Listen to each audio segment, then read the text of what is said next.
Hi, I'm Johnny, and I am coming to you from Bushwick, Brooklyn. For the past 23 years, I've been working with Soho Art Materials and Trimar Stretchers. One of my jobs has been stretching canvases and paintings.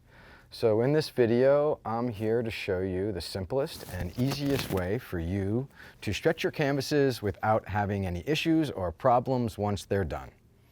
Now, the first thing you do when you're looking to stretch a canvas is that you have to figure out which material you're going to use. And basically, material-wise, there are three types of material that you can choose from. We have linen, cotton, and polycotton. Now, being in this business for so long, we've learned that the most stable of the materials are the prime polycotton and the prime linen. The least stable is cotton and cotton gesso. Reason being, cotton absorbs moisture like a sponge, and humidity and moisture is the worst for your canvas. Realize this, that using cotton as your material to paint on, it's no different than your t-shirt. As it gets wet, it shrinks, and this could cause problems with warping and or inflection. So that's why we do recommend the two other materials, prime linen and prime polycotton.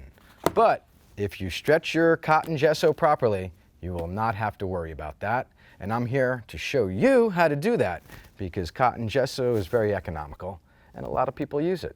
So let's get started. Once you get your stretcher out there on your material, number one thing is you want to make sure it's square. So what we're going to do is we're going to measure from corner to corner and make sure that it's the same distance. Okay, now what's happening is this side is like 1/8 bigger. So what I do is I just go in and tap it, and now it is perfectly square. So now we've cut the material. We have at least 2.5 inches around the bar, and now we're going to start the stretching process. 1. Number 2, opposite side. 3.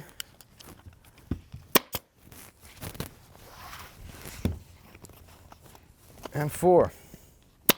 Now you'll also notice I'm not going to be stretching with pliers today. I'm going to show you how to use the engineering and the mechanics of the stretcher to use the keying system to make it tight for painting. And in this manner, you'll avoid any problems in the future if it gets too tight. Now, on this particular canvas, it's 48 by 60. This is going to be a portrait painting, which means that it's going to be a vertical painting. In doing that, we want the folds to end up on the short side. So the first thing we're going to do is we're going to stretch the long side first. So what we're going to do is we're simply going to pull on there.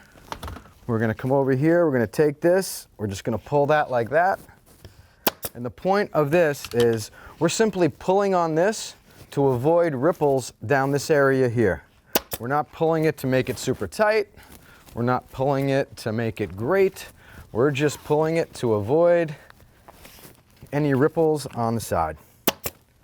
Now, like I said, I'm not using pliers on this. Normally I would, but I want to show you how simple it is, easy. And if you don't have pliers, you don't have to worry about carpal tunnel.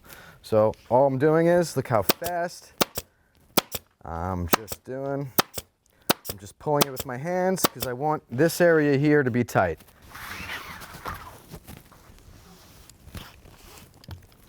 Really quick, like I said, I'm not trying to make it tight.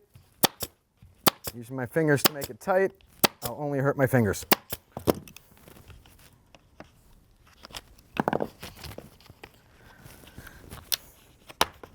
Now you'll notice I'm pulling these things out of the corners. When you assemble your stretcher, we put these in the corners so it stays square. Okay, now we got 2 sides done. Now we're going to finish up. Now when we finish up, we're going to do what we call hospital corners on these corners here.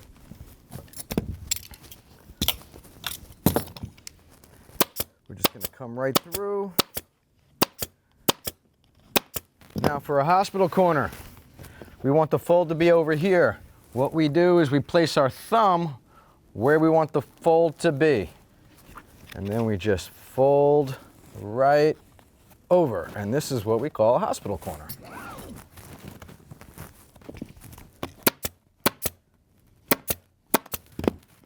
Now that little peg I was talking about, this is when you take it out when you have the corner all done. Now we're going to do this side.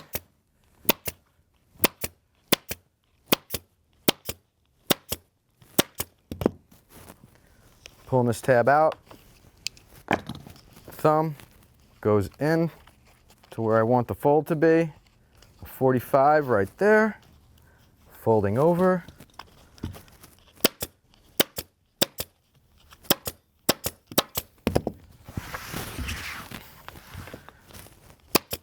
Again, we're going to repeat, pulling this out.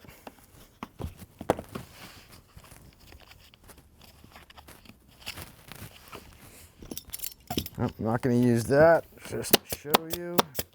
You don't have to.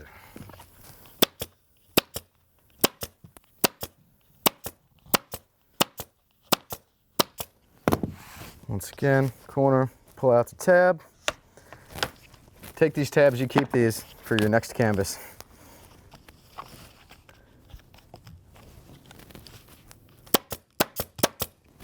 Okay, it's stretched.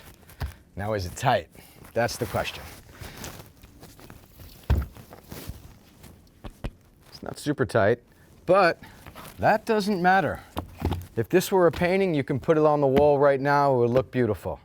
So now we're gonna paint on it. It has to be tight.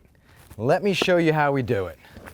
We use our keying system here to make it tight. Now these wedges are called keys. And what we do is we will simply, I'm going to show you guys, I'm just going to tilt this up like this. Now, we have these corners, these plates on here, but there are grooves in the plates that we can put keys. There's a small one, and there'll be a wide hole. So what we do is we take the key, we put it in the wider hole. We're going to do the same thing on all the sides. And what this does, this expands the canvas, and this gets it ready for us to paint on. This way we avoid touching the crossbars, because using this method I can make this canvas as tight as a drum, and then it makes painting a lot easier.